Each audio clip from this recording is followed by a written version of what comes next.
Beli jaring ini. Gimana? Ungkapkan aja udah, nggak apa-apa. Oh iya, boleh dong, gitu. Iya. Sebenarnya kalau sama Superman is Dead tuh aku tahu sih, aku tahu beberapa lagunya juga. Cuman nggak yang baru ketemu sama SID-nya ya hari H. Oh iya. Jam siang itu. Vibes ketika aku keluar, iya. keluar itu udah, wah wis, tidak bisa dijelaskan sih, kayak ya mau nggak mau kamu harus memberikan yang terbaik gitu. Karena biasanya lihat di TV ya, gitu kan. Terus beli Bobby itu baik banget dan orangnya tinggi, tinggi. Juga waktu itu sama istrinya juga ke Kak Yeni. Ya itu baik juga. Terus beli Eka juga baik banget, ramah orangnya. Ya dari dulu tuh aku nggak tahu genreku tuh di mana sebenarnya. Karena suaraku ini kadang anggap aneh. Podcast IPK 57. Halo Sobat Maju semuanya, selamat datang di podcast IPK 57. Ini podcast kok, podcast yang gak ada di KRS. Hey, senang banget ya. Akhirnya kita kembali lagi. Saya Tori Andromeda yang kemarin-kemarin juga sempat dihujat. Karena membahas kemarin kayaknya, tapi saya senang sekali karena engagementnya luar biasa. Tentunya untuk podcast kali ini kita akan mencoba menghadirkan sesuatu yang beda juga, formatnya juga beda, dan termasuk bintang tamu kita untuk malam hari ini semoga juga bisa bikin mata melek lah ya, karena kalau kemarin ada yang cowok ya, kita hadirkan yang cewek, yang cantik, yang berbakat, yang punya prestasi, yang sempet juga kemarin ada satu momen juga lah ya di karirnya dia, di mana dia sempat berkolaborasi sama salah satu super band Indonesia yang sempat manggung di Madiun, Superman is Dead. Langsung saja kita akan ketemu sama Cece Greti. Halo.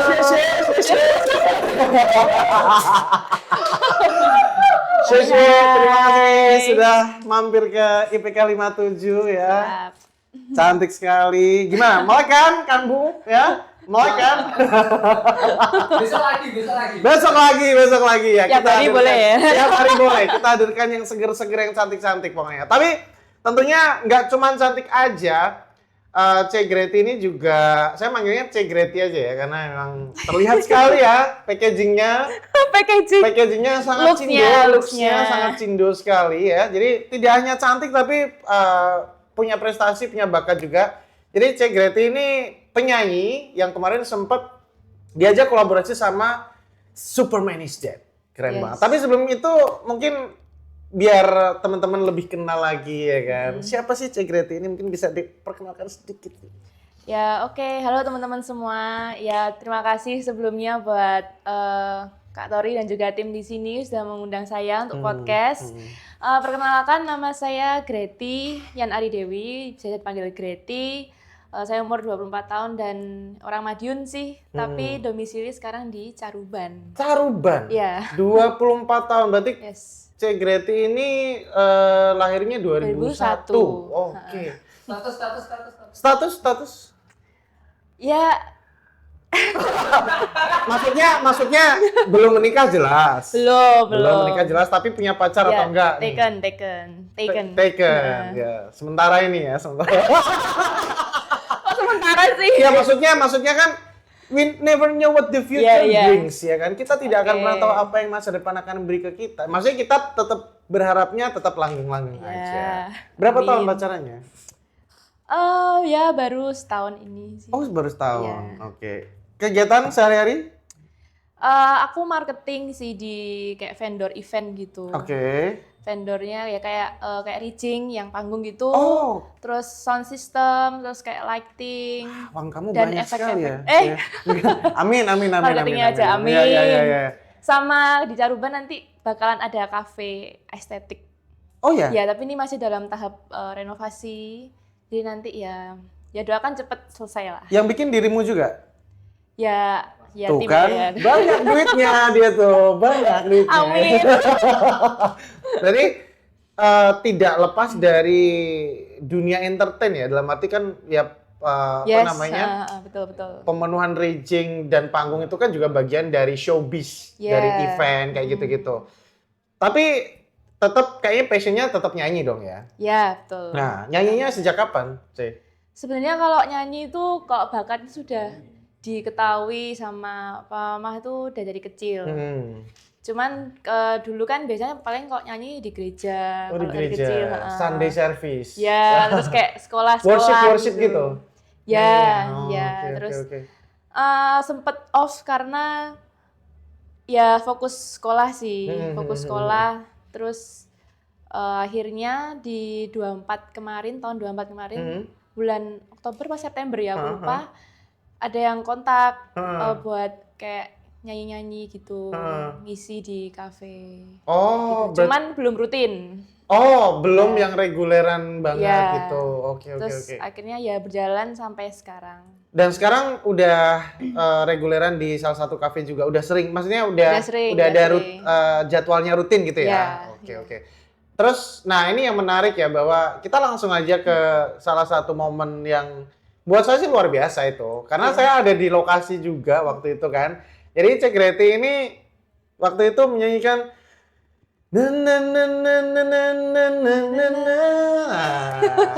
Sunset di Tanah Anarki barengan sama Superman is Dead di salah satu event rock terbesar mungkin ya. Ini sebenarnya salah satu event rock terbesar di Madiun yang digadang-gadang ya bisa menyanyi festival-festival musik di luar Madiun ya. Rock Emination waktu itu 2024.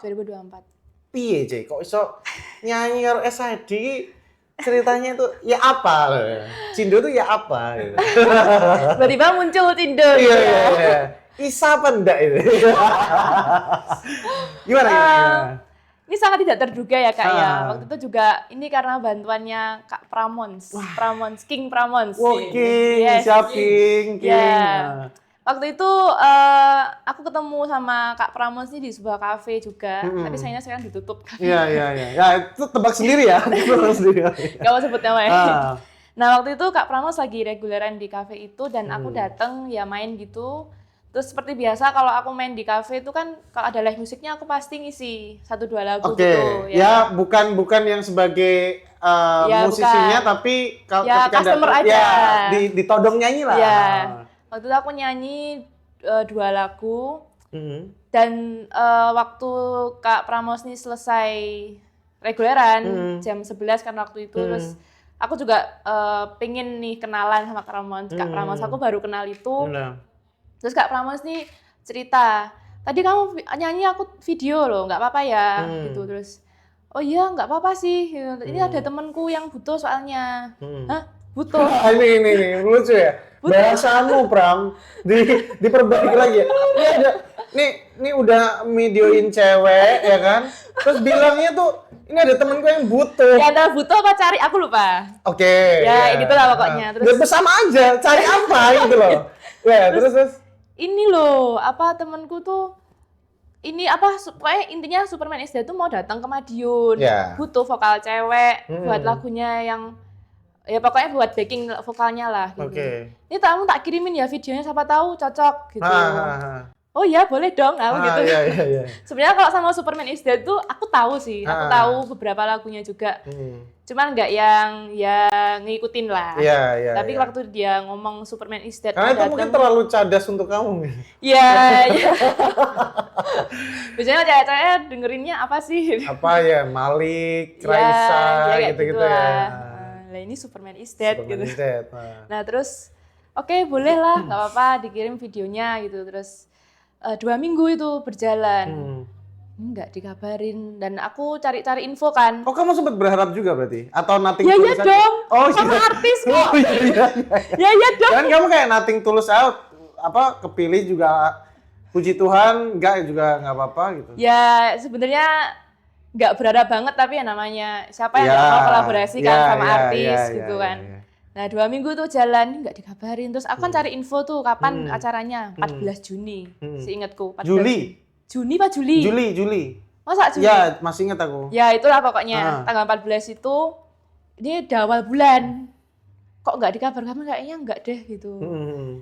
Nah, 2 hari setelahnya itu Kak Pramans WA aku kabarin, ini kayaknya cocok gitu, kayaknya jadi deh, kan tak kasih kontaknya ya gitu. Wah, aku langsung seneng, langsung seneng di rumah. Makanya masih kayaknya cocok, ya, belum yang fix nih, ya. deal gitu. Nah terus ya tapi kan ada kesempatan toh Kak, gitu. Terus, nah manajernya WA aku, beli Dodix. Sekarang aku udah follow-followan masih, simpen nomornya Sonboy masih. Dodix gitu ya? Iya. Orangnya baik juga. Terus WA aku, ya intinya kamu kosong nggak tanggal 14 itu, kalau diajak kolaborasi sama SID mau nggak?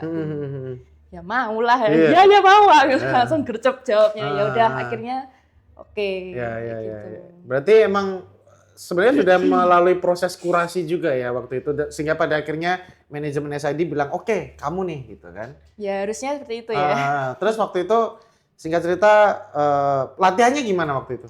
Nggak latihan, manajernya bilang pokoknya sesuai lagunya yang di Spotify itu loh ya, yang maksudnya di lagu aslinya lah ya. Ya kayak gitu urutannya sama gitu. Nadanya juga sama gitu. Ya udah aku dengerin. Kamu ngafalin part kamu berarti kan? Ngafalin sama deg-degan gitu. Terus baru ketemu sama SID-nya ya hari H. Jam siang itu. Nah, ini fun fact berarti. Saya pikir waktu itu juga ya mungkin ada latihan sehari 2 hari mungkin. Nggak ada. Gitu. Nggak ada ya? Nggak ada. Jadi langsung ketemu, terus cek sound sekalian toh. Satu lagu dimainin full gitu. Ya udah itu latihannya. Oh iya, berarti latihannya ya di check sound di panggung gitu ya, siang gitu ya. Oke, pertama kali ketemu Superman is Dead, apa yang kamu rasain? Seneng pastinya. Karena biasanya lihat di DV ya, gitu kan. Terus beli Bobby itu baik banget dan orangnya tinggi, tinggi. Juga waktu itu sama istrinya juga ke Kak Yeni. Ya itu baik juga, terus beli Eka juga baik banget, ramah orangnya. Beli Jering ini gimana? Ungkapkan aja udah, nggak apa-apa. Waktu itu mungkin suasana hatinya kurang baik ya kayaknya. Jadi nggak interaksi sama aku sama sekali. Sama sekali? Ya, jadi dia kayak mungkin fokus ke permainannya dia. Tapi nggak salaman? Enggak. Sama sekali? Sama sekali. Wah, parah. Kalau sama beli Bobby sama beli Eka itu waktu di Jackson ya interaksi. Waktu mau kumpul, mau ke lokasi itu juga interaksi. Kalau sama beli Jeringnya sama sekali. Walaupun di backstage juga dia fokus latihan dulu. Kayak ada drum pad. Iya. Kayak gitu. Pas malamnya juga sama sekali nggak ada interaksi sama beli Jering? Nggak ada. Aku foto juga nggak boleh? Sama beli Bobby sama beli Eka aja. Oh gitu? Iya. Maksudnya nggak dibolehin atau waktu itu dia nolak atau gimana? Ya kata manajernya sih. Kata beli Dodix tuh sama beli Bobby sama beli Eka aja ya gitu. Iya nggak apa-apa gitu. Beli Jering, jangan galak-galak dong beli. Mungkin lagi inilah ya, lagi nggak ingin. Ya udahlah, bisa apa ya? Iya. Terus waktu manggung gimana akhirnya kamu bisa satu panggung bersama? Saya bilang Superman is Dead super band Indonesia lah ya, dengan banyak banget di situ penontonnya juga ribuan di Stadion Wilis waktu itu. Apa yang kamu senervous apa waktu itu? Nervous buang. Masa? Sampai keringet dingin, tremor. Terus aku jalan tuh mondar-mandir terus. Itu kan Sunset di Tanah Anarki kan lagu keberapa gitu kan, lupa aku. Pokoknya dia nyanyi lagu berapa lagu itu aku jalan-jalan terus, nggak bisa aku diem. Oh iya, ini kan lompat-lompat ya. Iya, kayak terus kayak ngafalin part, aku takut ngeblank. Iya. Kan walaupun udah hafal gitu kan, tapi kan kalau misalnya ngeblank gitu, nervous banget kan bisa ngeblank. Betul. Apalagi tuh stage-nya tuh besar toh. Betul. Aku gak pernah di stage kayak gitu. Iya. Terus penontonnya kayak gitu semua banyak. Dan maksudnya kan itu lagu kan juga sangat viral dan banyak orang yang suka kan. Betul. Gimana ya bawainnya? Iya. Salah satu karya Superman is Dead yang di YouTube viewernya paling banyak lah ya. Iya. Dan aku setuju sama yang dibilang sama Cek Greti bahwa ketika kita udah latihan, terus ketika hari H itu terlalu nervous, latihannya tuh kayak percuma, bisa percuma bisa gitu. Hilang gitu. Bisa hilang karena saking nervousnya itu ya. Tapi puji Tuhan, Wow. aku waktu sebenarnya itu urutan lagunya dirubah kan, jadi kayak dimajukin gitu loh lagunya waktu itu. Oh iya? Ya, aku langsung kayak manajer Dodiknya kayak, habis ini kamu ya gitu. Abah dredeg kan. Terus ya udah, Miss pokoknya berdoa, kita udah berusaha memberikan terbaik, pasti bisa lah. Gitu. Terus akhirnya ya itu, ya keluar itu, Dan vibes-nya beda banget. Vibes ketika aku keluar, iya. keluar itu udah, wah wis tidak bisa dijelaskan sih, kayak ya mau nggak mau kamu harus memberikan yang terbaik. Iya. Gitu. Dan ketika kamu udah di atas, udah di hadapan penonton tuh, saya nggak tahu ya, mungkin beberapa kali saya ya pernah lah ngerasain momen-momen kayak gitu tuh, akhirnya kayak nervousnya semakin turun nggak sih? Yeah. Biasanya nervousnya adalah ketika menjelang, ketika di backstage itu, wah nervous banget. Tapi ketika udah di depan penonton tuh kayak tiba-tiba dapat confidence-nya gitu loh. Iya. Tiba-tiba dapat percaya dirinya. Betul. Kayak ya udah ini saatnya, ini show time gitu loh. Ya udah gitu. Akhirnya ya puji Tuhan lancar dan di Dodiknya bilang ini salah satu performance lagu yang terbaik malam ini kayak. Oh iya. Jadi waktu itu emang mungkin apa ya, semacam momen yang cukup surrealis gitu untuk Grety yang kayak wah sama SID. Ini core memory banget nih, pas sampai aku nggak. Sampai di-pin loh di Instagram ya. Kan? 3 foto itu. Ya, seneng banget. Ya, karena momen-momen kayak gitu ya kayak misalnya dulu aku pernah misalnya wawancara Pak Jokowi di Mata Najwa kayak gitu-gitu, itu kayak jadi momen yang surrealis yang wah ini kayaknya mimpi deh gitu. Tapi ternyata ya itu yang terjadi gitu. Dan setelah itu mungkin ada efeknya nggak? Misalnya akhirnya setelah manggung bersama SID ada ya maybe tawaran untuk apa gitu. Kalau tawaran yang kayak sama artis lagi itu belum sih. Ya nggak semudah itu lah ya. Iya. Memang aku waktu itu kan juga belum aktif di dunia entertainment. Jadi kayak kenalanku ya siapa, nggak ada gitu. Berarti selama ini sebenarnya Cek Grety ini lebih banyaknya bisnis di kerjaan itu? Iya, kerja. Terus, cuman memang ada ya hasrat untuk nyanyi itu tetap ada sih. Iya. Passionnya tuh tetap harus dikasih makan gitu, passionnya ya. Mungkin ada, mungkin after moment itu ada brand tertentu yang mungkin kalau artis ngajakin manggung lagi mungkin masih belum lagi ya. Cuman kalau brand yang ngendorse Grety atau mungkin tawaran untuk manggung di beberapa event gitu mungkin?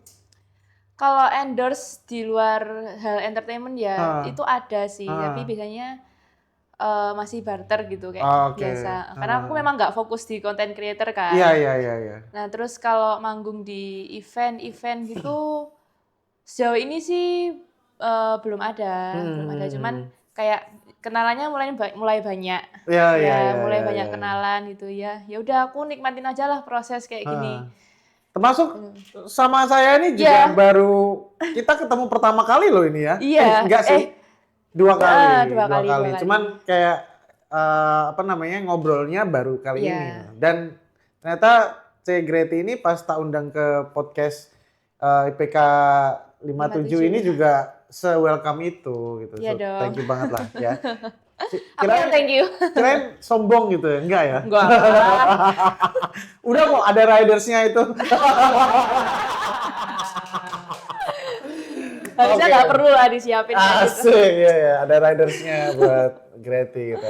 Oke, berarti musik tetap harus pelihara terus passionnya ya? Harus. Nah, kalau sekarang berarti lebih banyak reguleran? Ya. Terus kemarin sempat wedding juga, itu juga? Ya, job wedding juga aku terima lumayan sering sih. Terus kayak nggak harus wedding ya, kayak event-event misalnya kantor catering gitu. Kayak gitu sih. Nah kalau bahas musik, sebenarnya genre favoritnya Grety apa? Ini lucu ya, karena lucu nggak? Aku siap ketawa nih aku. Enggak, dari dulu tuh aku nggak tahu genreku tuh di mana sebenarnya. Karena suaraku ini kadang nganggap aneh. Maksudnya kamu kamu menilai suaramu sendiri aneh? Aneh. Kenapa? Kata orang beberapa orang bilang suaraku ini unik banget.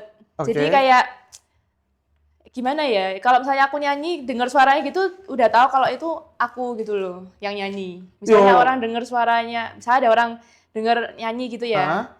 Ini kelihatan banget kalau suaraku. Ya berarti Cuman ini iya, tapi ciri khasnya karakter ya, ya. beberapa orang bilang suaraku berkarakter, cuman kayak ya aneh aja kan. Kadang kan kalau suara berkarakter belum tentu bisa diterima. Bisa diterima di banyak orang kan. Iya. Ya plus minus lah, plus minus. Cuman semakin kesini sama bandku yang ini, yang sekarang itu aku menemukan genreku itu di jazz. Kayak pop jazz. Iya. Contohin. Aduh. Jazz terus apa lagi? Pop jazz. Ya. Jay-Z ya berarti ya. Pop juga katanya bisa, cuman tekniknya tetap harus dijaga karena pop sama jazz itu sangat beda. Yeah. Jadi kayak aku harus menjaga teknik. Kalau misalnya aku nyanyi pop itu kayak gini, kalau aku nyanyi di jazz kayak gini. Itu susah sih. Dan sekarang aku masih terus belajar dan aku nggak mau kayak pernah puas.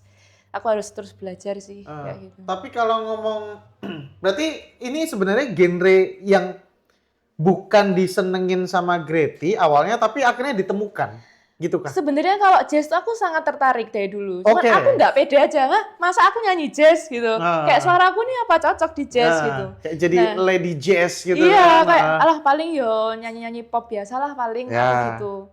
Nah ternyata sama bandku ini diarahin kan, pernah dipancing gitu. Karena aku tadi tanya kan, biasanya listnya apa sih kalau reguleran kayak gitu. Dikasih tuh list. Dan ternyata itu listnya dominan jazz, dominan ada jazznya lah pokoknya. Ya udah, aku belajar, aku coba bawain sama mereka dan wes akhirnya suaramu loh Isa di jazz gitu. Masuk suaramu. Isa. Bukan bisa, bukan iso. Isa. Masuk iki suaramu. Iya. Jazz. Masuk kok aku nih. Masuk gak aneh suaraku gitu nih. Kayak yo sih kayak ngono wis belajar tapi yo jangan lupa popnya juga di jadi ya. Oke. Berarti akhirnya kan seneng jazz kan, walaupun ya dari dulu senang tapi sempat gak pede, terus sekarang udah mulai pede dan kayaknya jazz cocok buat Greti gitu kan. Beberapa lagu yang dimainin apa misalnya? Stevie Wonder yang apa? Overjoy. Overtime beating my castle. Itu lagunya aku sangat mengagumi sih itu lagunya karena benar-benar susah. Oke, terus apa lagi lagunya Ermi Kulit. Yang apa? Kasih, terus Walau Dalam apa tuh lupa aku Oh namanya. ya, Walau Dalam Mimpi. Ya. Ya gimana Walau Dalam Mimpi? Kadang lagunya sih gini, kadang nggak ingat. Iya. Podcast IPK 57. Masalah percintaan. Ini tadi soalnya ada yang bilang katanya kemarin Dilan dan cewek. Dia kontennya tuh lucu gitu. Orangnya tuh pembawaannya kalau tuh dia ngomongnya lucu gitu. Iya. Ya, terus ternyata dia diselingkuhi